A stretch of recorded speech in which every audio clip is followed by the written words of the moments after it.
ಈ ಬೀಜವನ್ನು ಪರ್ಸ್ನಲ್ಲಿ ಇಟ್ಟುಕೊಳ್ಳಿ. ಎಂದಿಗೂ ಹಣದ ಕೊರತೆ, ಶನಿ ದೋಷ ನಿಮ್ಮನ್ನು ಕಾಡುವುದೇ ಇಲ್ಲ. ಹಣದ ವಿಚಾರದಲ್ಲಿ ಜ್ಯೋತಿಷ್ಯವು ಅನೇಕ ಪರಿಹಾರಗಳನ್ನು ಉಲ್ಲೇಖಿಸಿದೆ. ಅವುಗಳನ್ನು ಅನುಸರಿಸುವುದರಿಂದ ಒಬ್ಬ ವ್ಯಕ್ತಿಯು ತನ್ನ ಜೀವನದಲ್ಲಿ ಆರ್ಥಿಕ ಸಂಕಷ್ಟ ಅನುಭವಿಸುವುದೇ ಇಲ್ಲ. ವಾಸ್ತುಶಾಸ್ತ್ರದ ಪ್ರಕಾರ ಪರ್ಸ್ ಇಟ್ಟುಕೊಳ್ಳುವುದು ಶುಭವೆಂದು ಪರಿಗಣಿಸಲಾಗುತ್ತದೆ. ಆದರೆ ಹಣದ ಜೊತೆಗೆ ಕೆಲವು ವಸ್ತುಗಳನ್ನು ಪರ್ಸ್ನಲ್ಲಿ ಇಡುವುದು ಸಮೃದ್ಧಿಯನ್ನು ತರುತ್ತದೆ. ಕರಿಮೆಣಸಿಗೆ ಹಿಂದೂ ಧರ್ಮದಲ್ಲಿ ವಿಶೇಷ ಪ್ರಾಮುಖ್ಯತೆ ಇದೆ ಎಂದು ಪರಿಗಣಿಸಲಾಗಿದೆ. ನಿಮ್ಮ ಪರ್ಸ್ನಲ್ಲಿ ಕರಿಮೆಣಸನ್ನು ಇಟ್ಟುಕೊಂಡರೆ ನೀವು ಅನೇಕ ಅದ್ಭುತ ಪ್ರಯೋಜನಗಳನ್ನು ಅನುಭವಿಸಬಹುದು. ನಿಮ್ಮ ಜೀವನದಲ್ಲಿ ಹಣದ ಕೊರತೆ ಇದ್ದರೆ ನಿಮ್ಮ ಪರ್ಸ್ನಲ್ಲಿ 2 ಕರಿಮೆಣಸು ಕಾಳುಗಳನ್ನು ಇಟ್ಟುಕೊಳ್ಳಿ.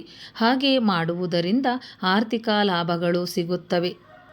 ಶನಿದೇವರ ಕೋಪವನ್ನು ತುಂಬ ಕೆಟ್ಟದಾಗಿ ಪರಿಗಣಿಸಲಾಗುತ್ತದೆ. ಶನಿದೇವರು ಕೋಪಗೊಳ್ಳುವ ವ್ಯಕ್ತಿಯ ಜೀವನ ಹಾಳಾಗುತ್ತದೆ. ಅವರನ್ನು ಶಾಂತಗೊಳಿಸಲು ಕರಿಮೆಣಸಿನ ಕಾಳುಗಳನ್ನು ಪರ್ಸ್ನಲ್ಲಿ ಇಡಬೇಕು. ಒಬ್ಬ ವ್ಯಕ್ತಿಗೆ ಕೆಲಸ ಸಿಗುತ್ತಿಲ್ಲ ಅಥವಾ ಕೆಲಸದಲ್ಲಿ ಬಡ್ತಿ ಸಿಗುತ್ತಿಲ್ಲವಾದರೆ ಆ ಪರ್ಸ್ನಲ್ಲಿ 2 ಕರಿಮೆಣಸಿನ ಕಾಳುಗಳನ್ನು ಇಟ್ಟುಕೊಳ್ಳಿ. ಧಾರ್ಮಿಕ ನಂಬಿಕೆಗಳ ಪ್ರಕಾರ ಜೀವನದಲ್ಲಿ ಸಕಾರಾತ್ಮಕ ಶಕ್ತಿಯನ್ನು ಆಕರ್ಷಿಸಲು ಕರಿಮೆಣಸಿನ ಬೀಜಗಳನ್ನು ಪರ್ಸ್ನಲ್ಲಿ ಇಡಬಹುದು. ಒಬ್ಬರ ಪರ್ಸ್ನಲ್ಲಿ ಯಾವಾಗಲೂ 2 ಕರಿಮೆಣಸಿನ ಕಾಳುಗಳನ್ನು ಇಟ್ಟುಕೊಳ್ಳುವುದರಿಂದ ಜೀವನದಲ್ಲಿ ಸಕಾರಾತ್ಮಕತೆ ಬರುತ್ತದೆ ಎಂದು ನಂಬಲಾಗಿದೆ. ಅಲ್ಲದೆ ಜೀವನದಲ್ಲಿ ಸಂತೋಷ ಮತ್ತು ಸಮೃದ್ಧಿ ಇರುತ್ತದೆ.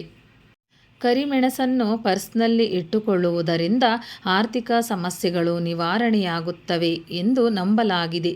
ಹೆಚ್ಚುವರಿಯಾಗಿ ಇದು ಹಣ ಗಳಿಸುವ ಇತರ ಮಾರ್ಗಗಳನ್ನು ತೆರೆಯುತ್ತದೆ.